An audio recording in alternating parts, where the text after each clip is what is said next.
राजस्थान चुनाव से ठीक 100 घंटे पहले हवा बदल गई है। दो शब्द अब राजस्थान में सबसे ज्यादा चल रहे हैं, सनातन और संतन। प्रधानमंत्री मोदी इन शब्दों को संभालकर बोल रहे हैं, लेकिन योगी आदित्यनाथ बिना लाग लपेट के सनातन और सर्तन की बात कर रहे हैं। क्या राजस्थान में चुनाव परिणाम की दिशा बदलने ही योगी आदित्यनाथ यहां के दौरे पर हैं? योगी की रैलियां कुछ खास जगहों पर ही क्यों हो रही हैं? पूरी कहानी आपको समझाते हैं इस रिपोर्ट में। आज राजस्थान किसमें आगे है? भ्रष्टाचार में नंबर 1 है, महिला संबंधी अपराध में नंबर 1 है, साइबर अपराध में नंबर 1 पर है।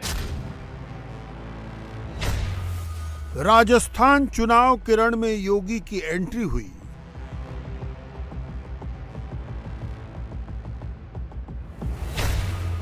हिंदुत्व से ज्यादा अपराध का मामला गरमाया। भाइयों बहनों, यहां पे नए नए माफिया पैदा हो गए।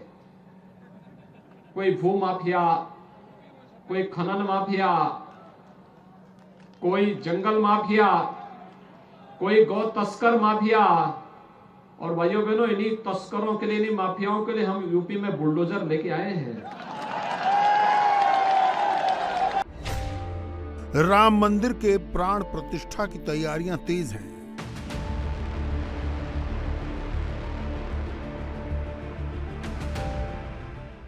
राजस्थान विधानसभा चुनाव के चुनावी रण में योगी उतरे तो पहले दूसरे योगी के लिए। अलवर के सांसद बाबा बालकनाथ तिजारा विधानसभा सीट से उम्मीदवार हैं। योगी उनके प्रचार के लिए उतरे। इस दौरान योगी ने क्या कहा, योगी का फोकस क्या था, पहले इसे सुन लीजिए, आप सब समझ जाएंगे। राजस्थान में कांग्रेस की सरकार तो हिंदू विरोधी है, पेशेवर गुंडा और अपराधियों को प्रश्रय देती है। याद करिए, कन्हैया लाल का गला रेत दिया जाता है। यूपी में कोई घटना को अंजाम देगा तो अब तक क्या अंजाम होता है, इसका परिणाम हर व्यक्ति जानता है। यहां पे संतों की हत्या होती है, गौ तस्करी और गौ कसी होती है, बहन बेटियां सुरक्षित नहीं है, व्यापारी की संपत्ति पर कोई भी गुंडा आकर के कब्जा कर लेता है। उत्तर प्रदेश 25 करोड़ की आबादी का राज्य है, लेकिन किसी गुंडे की हिम्मत नहीं है कि किसी बेटी की इज्जत के साथ खिलवाड़ कर सके। किसी गुंडे की हिम्मत नहीं किसी व्यापारी की संपत्ति पे कब्जा कर सके। किसी भी अन्य संपदा पर कोई कब्जा करने का दुस्साहस नहीं कर सकता है।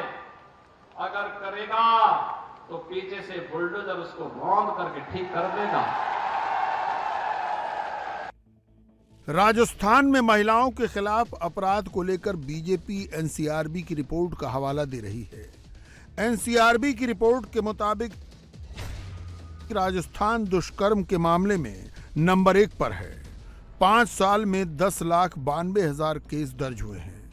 पिछले 3 महीनों में ही 118 बच्चियों के साथ रेप हुए। योगी आदित्यनाथ हिंदुत्व का रोल मॉडल हैं, मगर उन्होंने राजस्थान में अपने उस चेहरे को पेश किया है जो अपराध के खिलाफ है। दरअसल योगी की एंट्री की स्ट्रेटजी दिल्ली में ही बनी। दिल्ली में केंद्रीय गृह मंत्री अमित शाह से योगी की मुलाकात हुई। मुलाकात के दौरान बीजेपी अध्यक्ष जेपी नड्डा भी मौजूद रहे। बताया जा रहा है कि 2024 को लेकर भी इस मुलाकात में बातें हुई। योगी का सबसे सेलेबल चेहरा लॉ एंड ऑर्डर को लेकर बाबा बुलडोजर वाला है, जिसे बीजेपी राजस्थान में पेश कर रही है। हम बुलडोजर लेके आए थे। आज देखते होंगे ना, उत्तर प्रदेश का बुलडोजर जब चलता है, अच्छे माफियाओं की गर्मी शांत कर देता है। और गर्मी ही नहीं शांत करता है, जितना जनता को लूट करके रखा हुआ है, उस पैसे को सरकारी खजाने में रख करके फिर गरीबों के लिए आवास बनाने का काम हम लोग करते हैं उस पैसे का। उत्तर प्रदेश में योगी आदित्यनाथ की सरकार बनने के बाद से ही बाहुबलियों और माफियाओं के बुरे दिन शुरू हो गए। मुख्तार अंसारी, अतीक अहमद, विजय मिश्रा के बाद अब बारी हरिशंकर तिवारी के बेटे विनय शंकर की है। विनय शंकर तिवारी पर शिकंजा कसते हुए उनके परिवार की 72 करोड़ से अधिक की संपत्ति जब्त कर ली गई है। उनकी ये संपत्तियां लखनऊ, गोरखपुर और महाराजगंज जिले में मौजूद हैं। बाहुबली रहे हरिशंकर तिवारी के बेटे विनय शंकर तिवारी गोरखपुर की उसी चिल्लूपार विधानसभा सीट से विधायक रहे जहां से उनके पिता रहे। यूपी की राजनीति में तिवारी परिवार का लंबे समय तक दबदबा रहा, लेकिन 2017 में योगी ने यूपी का मुख्यमंत्री बनते ही एक्शन लिया। 2017 के अप्रैल में पुलिस ने तिवारी हाथे पर छापा मार दिया। 2017 में तिवारी आहते से 6 लोगों को गिरफ्तार किया गया। मगर योगी के इस एक्शन से यह परसेप्शन बनाने की कोशिश की गई कि योगी हरिशंकर तिवारी को ब्राह्मण होने की वजह से परेशान कर रहे हैं। योगी ने तब अपनी कार्रवाई को स्लो कर दिया। राजनीतिक रूप से वो अपनी छवि को किसी जाति के खिलाफ नहीं बनाना चाहते थे, मगर तिवारी परिवार की कंपनी गंगोत्री इंटरप्राइजेज लिमिटेड पर बैंकों के 1200 करोड़ हड़पने का आरोप है। बैंकों की शिकायत पर 2020 में सीबीआई ने केस दर्ज किया था।